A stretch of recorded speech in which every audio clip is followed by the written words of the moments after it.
અહીંયા તો આપણા સિવાય કોઈ દેખાતું નહીં. હા, દાદાજીએ કહ્યું હતું કે એક પૂજારીજી છે.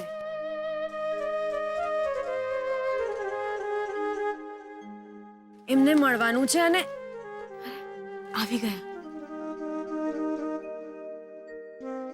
કોણ છો ભાઈ? જય માતાજી. જય માતાજી. અમે વડોદરાથી આવ્યા છીએ. અમરકાંત દાદાએ કહ્યું હતું કે અમરકાંતભાઈ ત્યાંથી આવ્યા છો? જી. કુશળ મંગળ તો છે ને? જી. તમે કોણ? હું શોધનીયનો ભાઈબંધ છું. દાદાજીએ તમારા માટે દક્ષિણા આલી છે.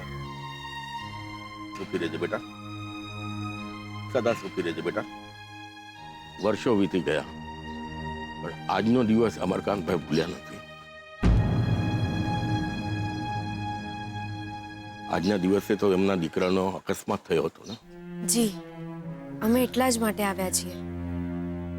એમને માટે પૂજા અને પ્રાર્થના કરવા. અને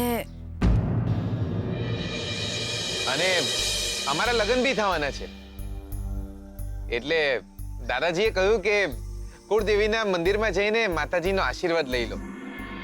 આજે તો ગ્રહણ છે બેટા, એટલે કોઈ પૂજા વિધિ પણ નહીં થાય.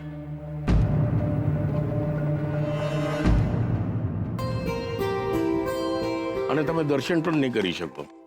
એટલે તો જો ને માતાજી ફરતે મેં આખો પડદો ઉડાડીશ. પ્રદ્યુમનની સલામતી માટે કાલે પરોઢીએ જ પૂજા કરી લઈશ, પણ તમારે લોકોએ દર્શન માટે પાછા આવવું પડશે. જી પૂજારીજી. જી, કઈ વાંધો નહીં. અમે પછી ક્યારે આવી જશું? ભલે. પ્રદ્યુમને છેલ્લા દર્શન અહીંયા જ કર્યા હતા અને એમની સાથે એક ભાઈ અને એમના પત્ની પણ હતા. હા, કૈલાશ કાકા? હા, કલ્પના અને કૈલાશ. પ્રદ્યુમન જ લઈ આવ્યો હતો એમને અહીંયા. ખૂબ માનતા હતા કુળદેવીમાં. પછી એ લોકો ફરવા ગયા કે અહીંયા લગીને આવ્યા છે તો અહીંયા એક ડુંગર છે તો એ પણ જોતા જઈએ. પ્રદ્યુમનની તો ઈચ્છા નહોતી, પણ કલ્પનાએ જીદ કરી કે અહીંયા લગીને આવ્યા છે તો ડુંગર તો જોતા જઈએ.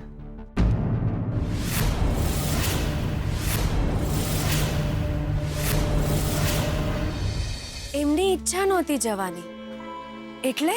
એમ કહીએ ને બેટા કે કંઈક અજુગતું બનવાની આશંકા હતી પ્રદ્યુમનને, પણ એને તો પર્વત ફરવા જવું જ નહોતું. પણ કૈલાશ અને કલ્પનાની જીદ આગળ એને નમતું જોખ્યું અને ત્રણે ફરવા ગયા. અને પછી માતાજીની ઘણી ખમ્મા.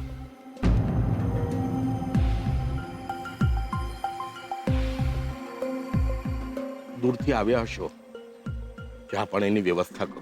ના ના, થોડું આદુ નાખજો અને થોડા ગાંઠિયા મળી જાય તો.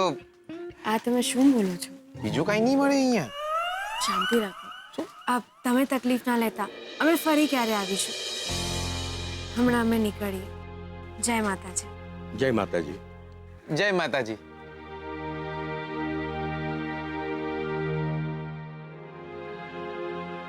તમે સાચું કહ્યું.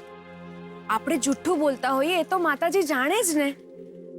માતાજીએ આપણી મર્યાદા જાળવી લીધી. હા,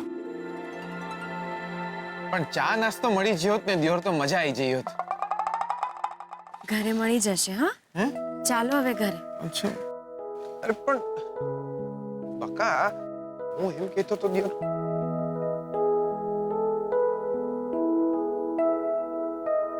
ખબર નહીં કેમ